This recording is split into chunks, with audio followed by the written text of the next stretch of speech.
Okay. Yeah. Anyway, Oh, so that's fine. uh, anyway, what was I saying? Yeah. So let's read this thing. I guess I'm going to just go reading out loud, and you can tell me if you want to. You can stop me if you want to say something or comment anything or something, or if you want me to skip to some other part. Uh, I haven't read it yet, so I'm mostly just going to read it here, and we'll see. Anyway, so yeah, the title is negative results from sparse encoders on the stream tasks and deprioritizing sparse encoder research. Uh, okay, so it's just a list of snippets about the research. And okay, this is the most important part, I guess. So in summary, to validate whether sparse encoders were a worthwhile technique, we explore whether they were useful on the downstream task of auto-distribution generalization when detecting harmful intent in user prompts, which they link to some other posts. Oh, this no, it's a section in the same post. Okay. Uh, the sparse encoders and performed linear probes. I think this was this. I don't remember if this was from the DynMind people. It was other paper with the same results. But there was a paper that we read recently on the reading group that was also about this, where they just tested compared um, to linear probes, and the linear probes were just better. There were some caveats there that maybe there are some other tasks that weren't the kind of tasks we're testing on that where the sparse encoders do perform better. But yeah, I do think that's pretty damning for them. Uh, that like you you should at least if the sparse encoders are really working, you should be able to feel at least some tasks where they help, probably. Uh, although, well, I guess I'll continue before saying all my thoughts on the whole person coder thing. As a result of this parallel work, we are prioritizing fundamental parts of encoder research for the moment and exploring other directions. Those parts encoders will remain tooling or toolkit. We do not think sparse encoders are useless, although no one should work on them, but we also not think that sparse encoders will be a game changer for interpretability and speculate that the field is over invested in them. Yeah, that does make sense. I was thinking something like that.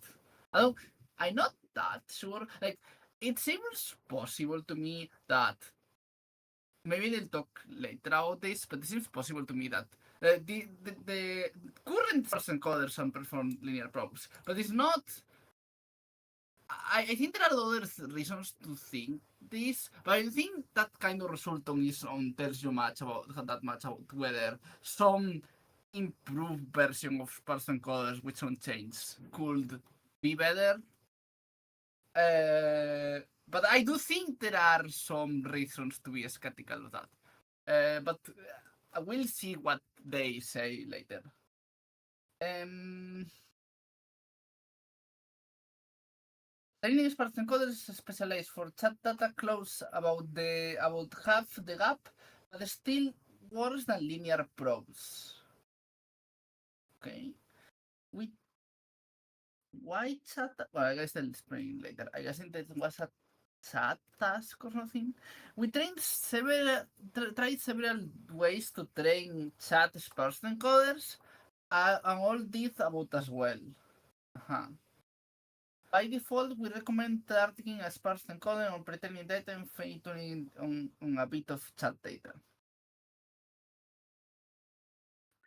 We found sparse encoders fairly helpful for debugging low quality datasets. Uh-huh. Testing spurious correlations. Uh, we present a variant of jump ReLU with alternative participatory to get it on high frequency latents. Yeah, that's. I have questions about why they want to read the mainspring and what they want to read about high frequency synthesis, precisely because a later paper, like the latest paper we read for the like for the reading group, and that we'll read next time with the authors, was about high frequency latents and how they are actually meaningful in the model. And there are some things that seem to be represented as high frequency latencies that represent things like position on the positional encoding, or like some broad concept, uh, like some text is some numerical data with things like that. Uh, but yeah, again, maybe they explain better on that part of things. And we argue that the standard auto-interp approach of computing the average interpretability of a uniform sampled sparse encoder latent can be misleading. Uh-huh. As it doesn't penalize models we have high frequency but not very interpretable latents, and explore weighting the interpretability score by latent frequency. Uh-huh.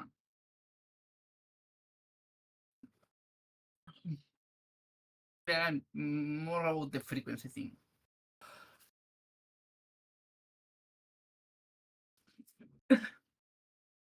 Okay, so yeah, they talk about how their motivation, not going to read all of this, but yeah, they would talk about how the motivation was that they were working, investing a lot of energy in sports encoders.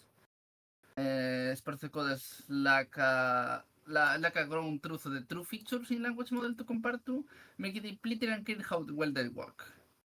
There is qualitative evidence that the sports encoders clearly doing something, and yeah, more structured than random, but they have a bunch of issues. Uh-huh. Yeah, so if you type a sentence in Wikipedia, the latents don't completely make sense. When thinking about whether we should prioritize workers person coders, it's worth thinking about how to say what you can prioritize to do in general. Mm,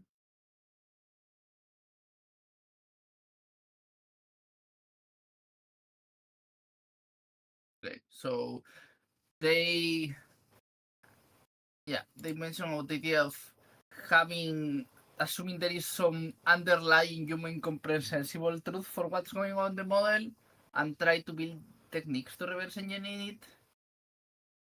And yeah, hope that this person coders capture some canonical sets of truths inside the model.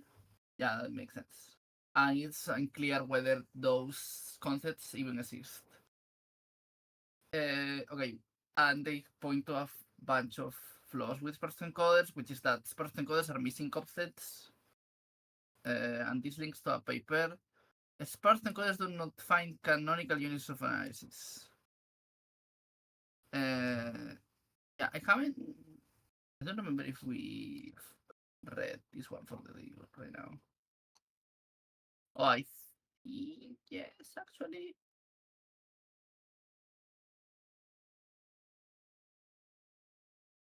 Yeah, we did. I think. And concepts are represented in noisy ways where small activations don't seem interpretable. Uh, okay, so it's the example of an Arabic script feature.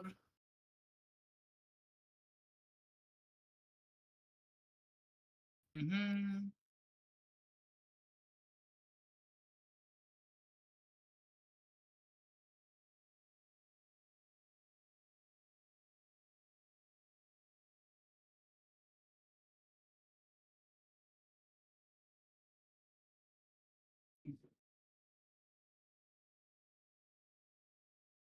Mm, Yeah, not sure. Well, not going to spend that much looking at what sadly. Okay.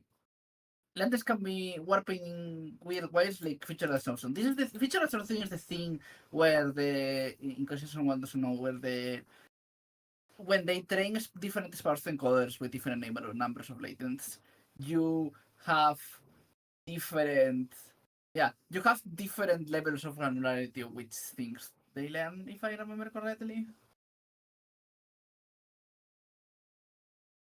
Yeah.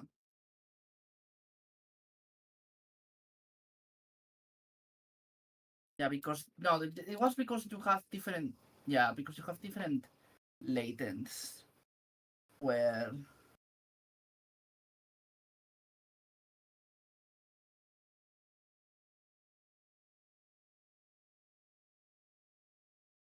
Okay.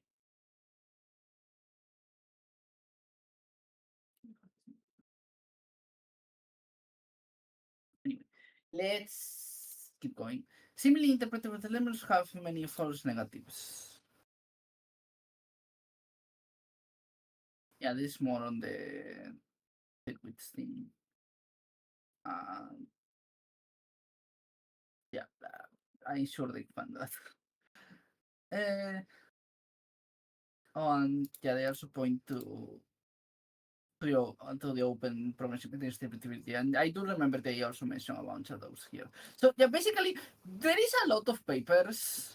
I really have seen a lot of them that were there is a lot of problems with the sparse encoders. Uh, okay. But there are other high level goals for interpretability than perfectly defining the objective truth of what's going on. If we build tools that give understanding that is imperfect but enough to let us do useful things, well understand whether a model is fucking made, they're still very worthwhile. Several important ones, like trying to debug mysterious failures and phenomena, achieving better understanding of what goals and deception look like, or trying to detect deceptive alignment, do not necessarily requires to discover all of the true features of a model. This approximation to the model's computation might be good to know. But how could we tell if working with person encoders was bringing us closer to these goals? Uh, our hypothesis that the sparse encoders will eventually be useful for this ambitious task, they should numbers to do something new today. I mean, I don't think that's obvious that's the case. Or like, it could be that sparse encoders don't work, and some small variant of sparse encoders of the kind that Neil is putting on the under the sparse encoders umbrella does work and do help even if the sparse encoders didn't help at all. But yeah. So the goal of this project was to investigate whether we can. Mm. Sorry, do you want to say something?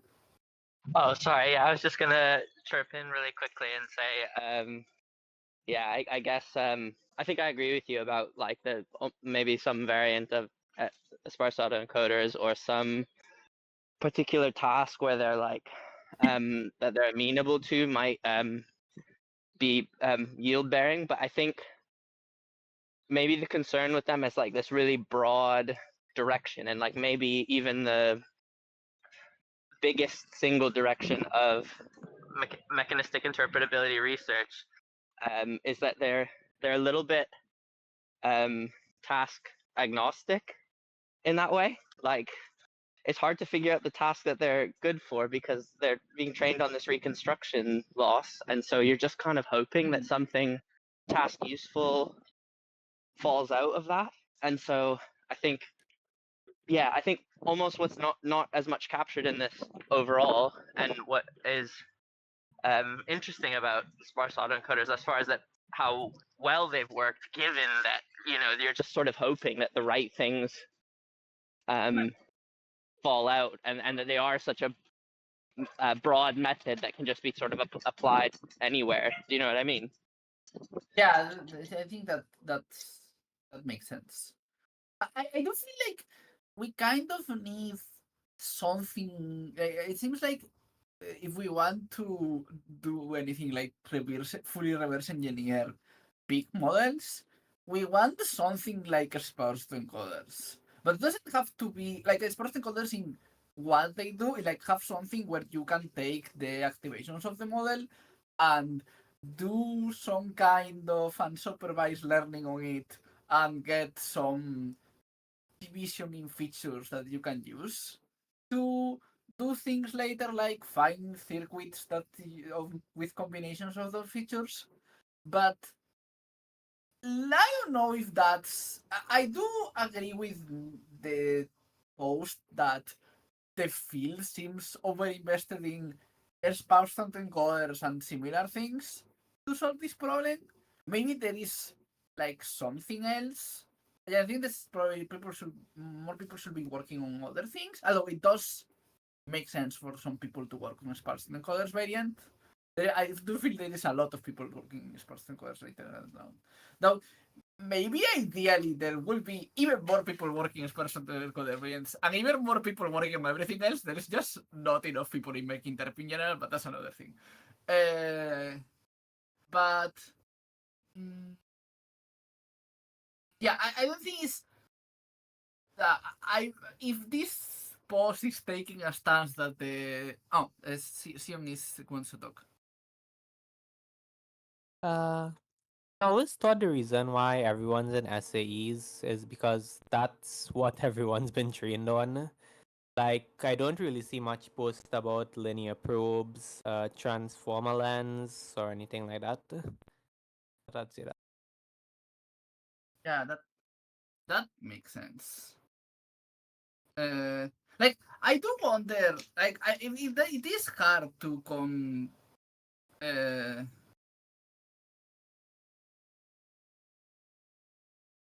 I see someone wrote on the chat and asking what does a linear probe do that sparse encoders can do.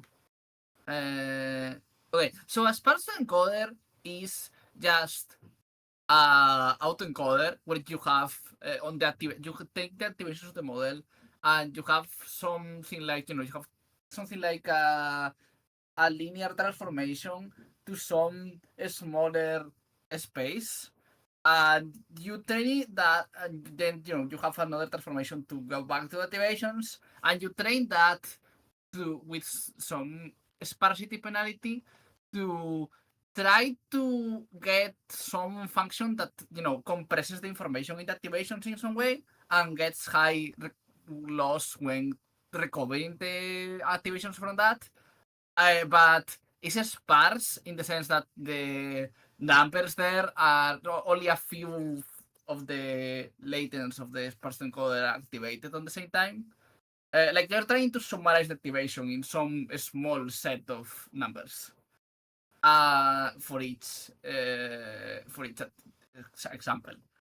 And a linear probe is just when you want to figure something out from the model, like whether it has the information of, like for example, I was doing some research with some chess models, and there is some paper related to that where they find that the model was looking at the future moves to predict the current move, and they use a linear probe to check if in some part of the model could already, like, you could predict with some linear classifier if the from the activations what the next move is, for example. It's generally you just use some linear classifier thing to see if you can predict some information from the activations in some position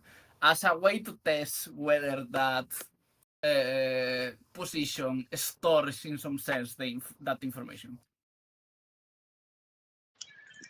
Yeah, linearly, and then I think maybe a good way to paint the difference in general between them, as I understand it, is that sparse autoencoders sometimes have a little bit more powerful model. Like they might have a nonlinearity in there to spice things up, or they're projecting into like a bigger, though sparse, likely constrained space than the original model. So they're kind of this more, maybe in some sense, powerful thing than a linear probe. But a linear probe kind of has this advantage of you're tuning the parameters, knowing what you're looking for, like knowing what task you're trying to like examine if the model has information about, whereas the SAE doesn't generally have that. Would you say that's right? I think that makes sense. Like the linear probe is usually for a specific thing, and the dispersion encoder is just in general you want to unsupervised try to decompose the model in subcomponents. I see. Okay. That's very clear. Thank you.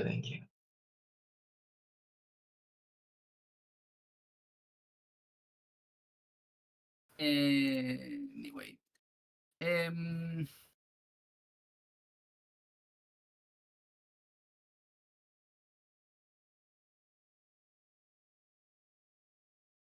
I was saying. Anyway, so yeah, I'm curious about what exactly.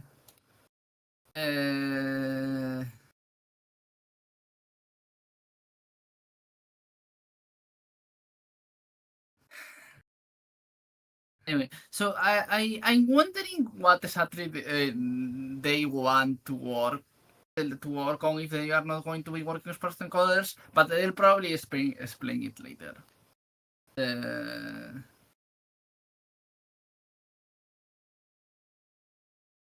Anyway.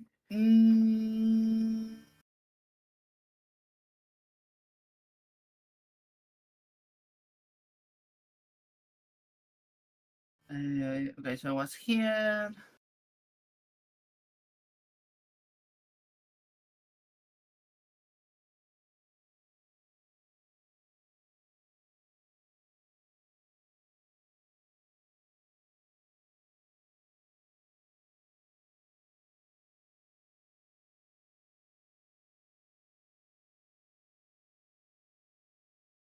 Okay. Also, the sparse encoders bench is interesting. I probably will put it for some other, like the paper for this and not another future reading group. But yeah, so they talk about how testing things. What did they focus on? The criteria was to be objectively measurable, be something that other people care about. And without consequences, aiming for something where we thought person coders may have an edge. As such, we focus on training probes that generalize a vector distribution. Is this the thing? I still unsure. Well, I'm not remember something. If this is just the thing we already did for the previous reading group, or is just a similar result. Because I don't remember if the other paper was also from DeepMind.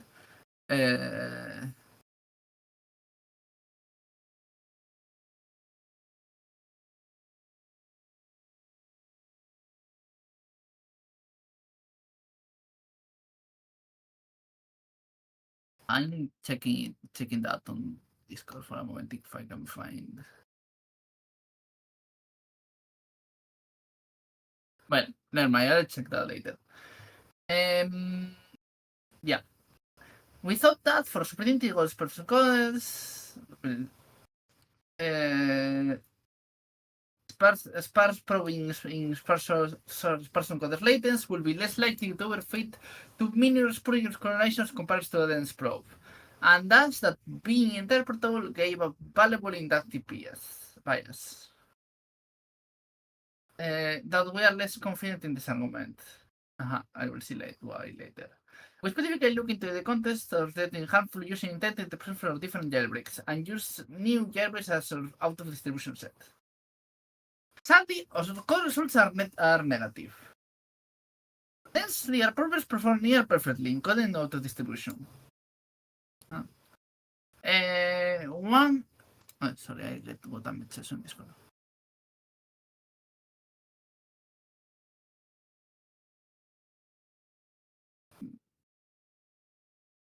Anyway, where was I?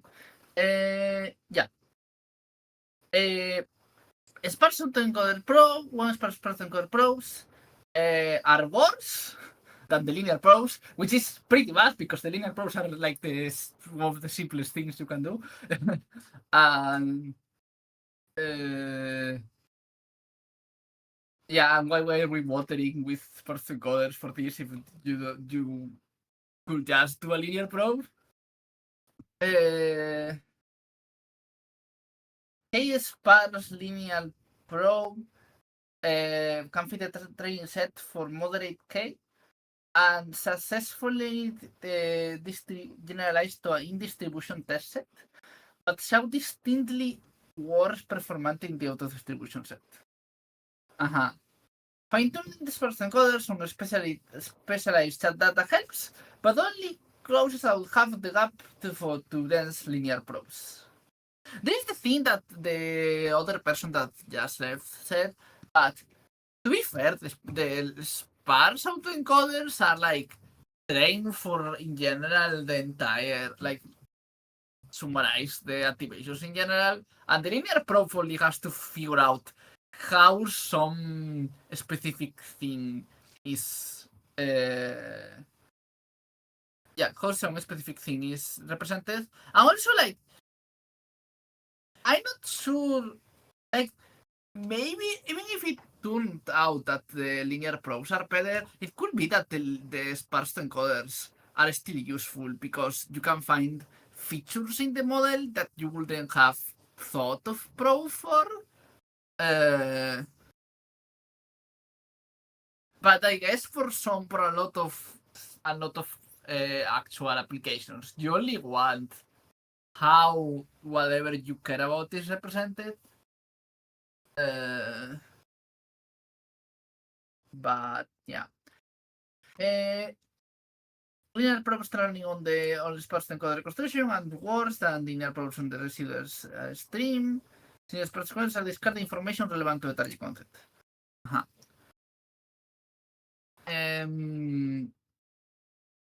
We did have one positive result. The sparse encoders probes. Sparse encoders is kind of weird. Enable us to quickly identify spurious correlation with the dataset with Wiggler app.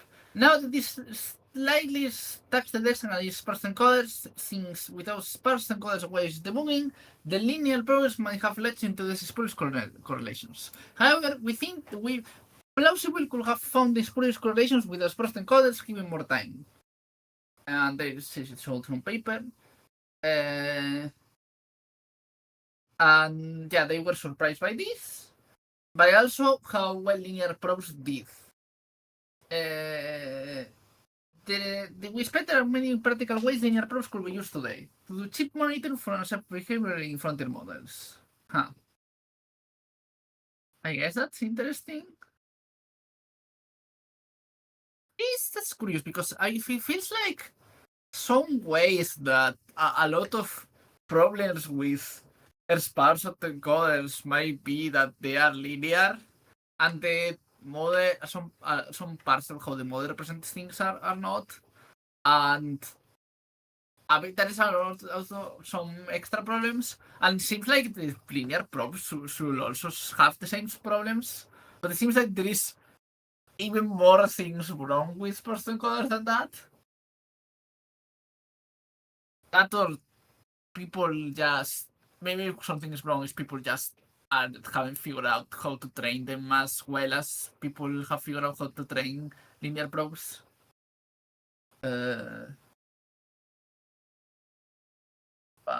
yeah.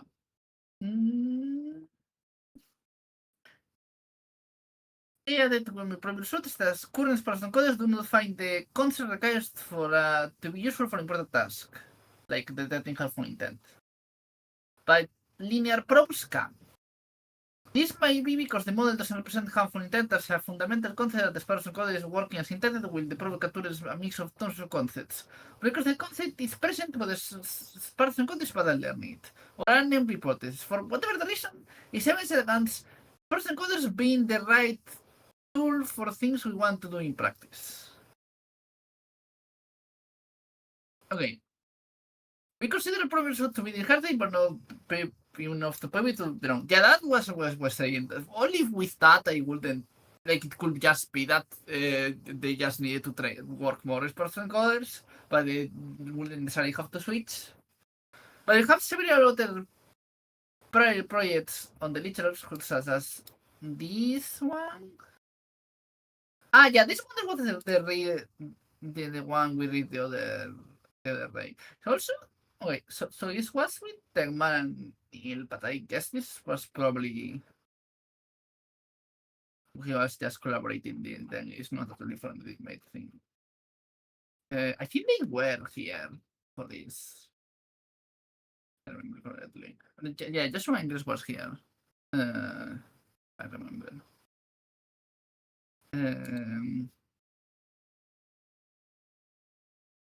That found the material suits out from the province and learning and stereo respectively. I haven't read the other ones, but those seems interesting. And the few positive applications with clear comparison to baselines, like this one, largely occur in somewhat contained niche settings. Use a simple concept that like it's a regular expression that person coders likely find easier to capture. Though there are some signs of life such as learning in diffusion model, potential usefulness in auditing models, and hypothesis generation of level test datasets. We find the comparative lack of positive results here concerning. No individual negative result is a strong date, since it's not clear which tasks are better suited person coders.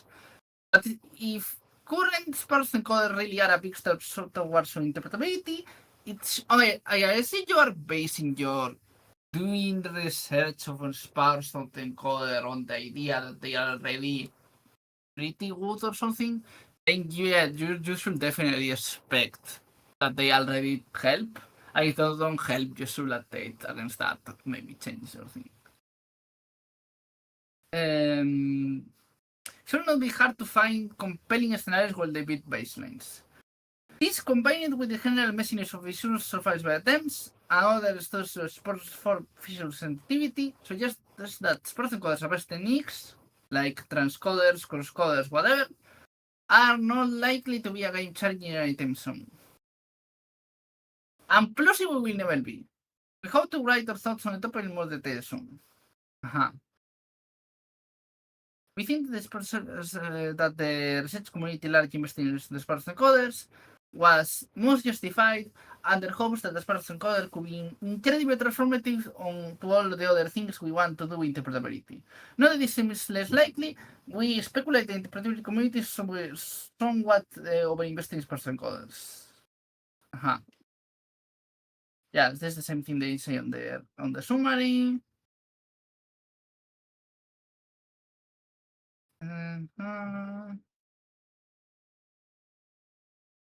It's extremely hard to distinguish between issues and fictional issues. Yeah, this is the thing I was saying.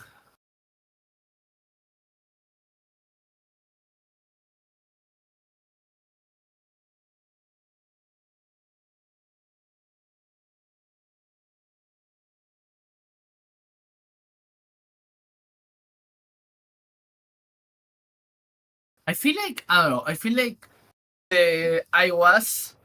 I felt like both Anthropic and DeepMind thing were focusing too much on sports encoders, and they were less likely than they thought to work. And now I feel like I think it's a bit more likely that they will eventually some version of them will work than they think now.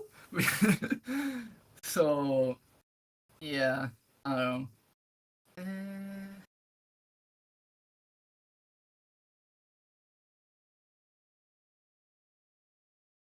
Yeah, they might come back to this person called research.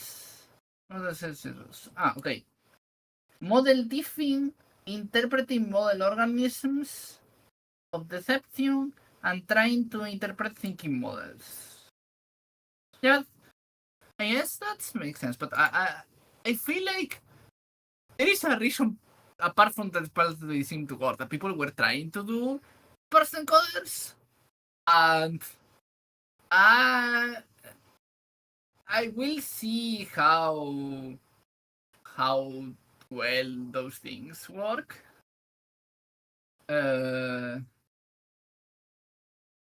But it seems hard to to actually figure out interesting things without something like sports encoders.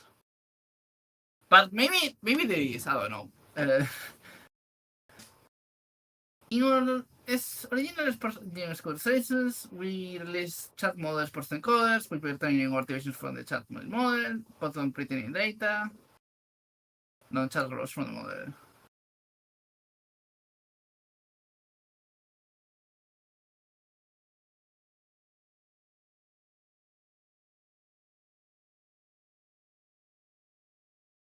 Okay, so yeah, they try and train you on that. Retaining so both they train both training the sports encoders on chat data and existing general scope sports encoders on chat data. Yeah, right, because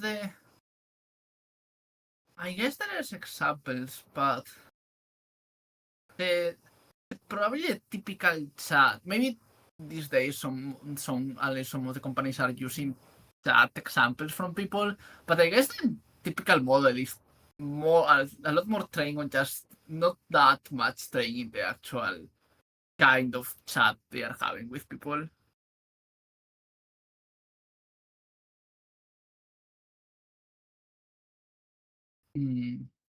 Anyway.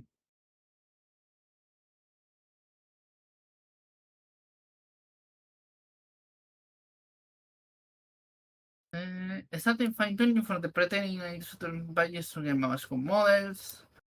Starting the fine-tuning from before the training, so the total number of training steps was the same between the sports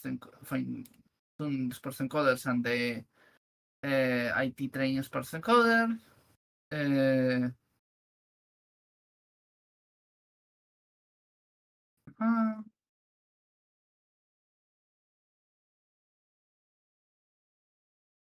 Durante la proporción de datos de cells de la hipótesis de norma.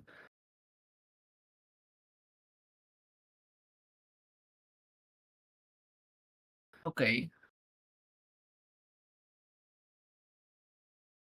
I guess that's a thing. Using probing metrics, we didn't find much systematic different between these approaches. Results in reform.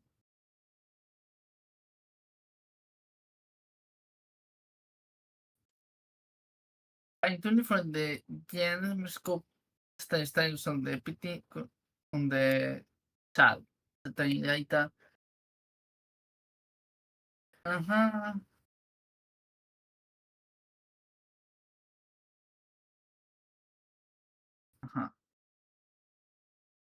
Yeah, so this is just some extra thing they found. It's not really the main point, or it's kind of related. It's just they train in this way to see if that help, and it did.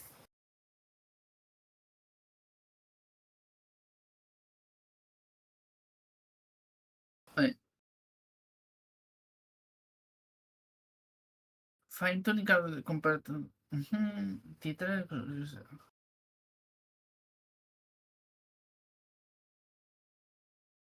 by the fact that chat fine-tuning is short compared to the pre-training.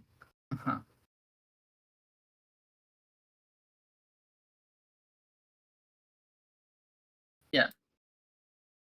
I guess that's the. I guess just skip to the next thing since there's not much to that. Has anyone written anything? Because I see. Like that was the other person. Using parse codes for auto distribution probing. Yeah. So yeah, I'll go a bit more quickly because there's a bit left. I don't want to. I have to leave soon. So anyway, so let's just quickly look at this. Okay, so first is they try to testing if the expression coders work on auto distribution proving as they said before, and it didn't work, or like it doesn't work as well as just using linear probes.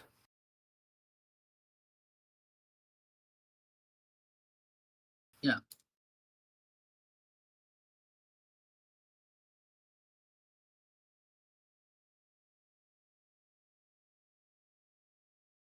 I wonder how much.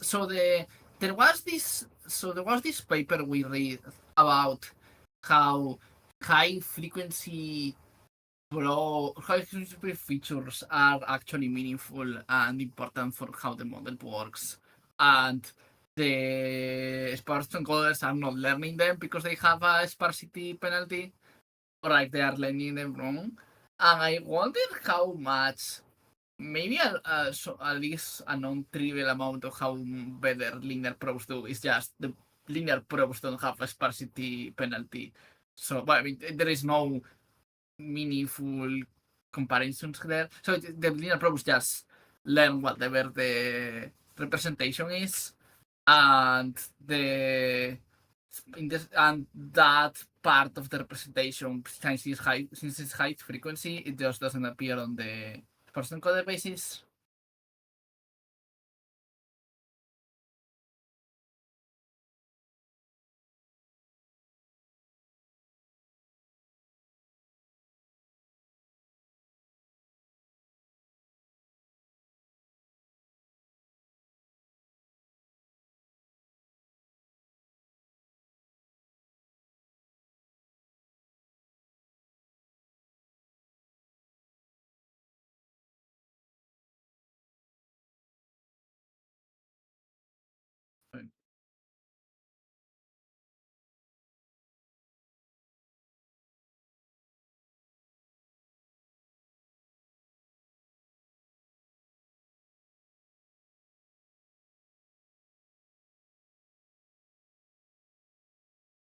Yeah, not sure how much to read the thing.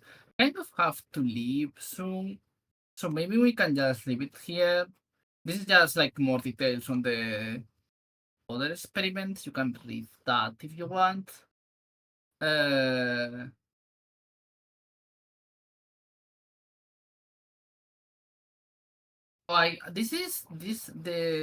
was so interested on this part.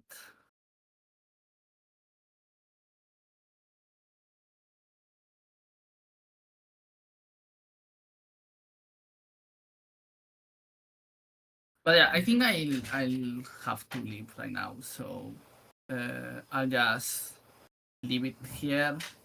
And if you want, you can keep reading it or something, or talk to each other. But yeah.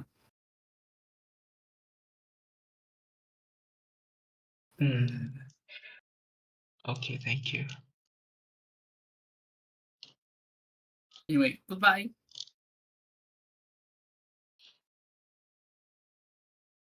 Okay, bye-bye.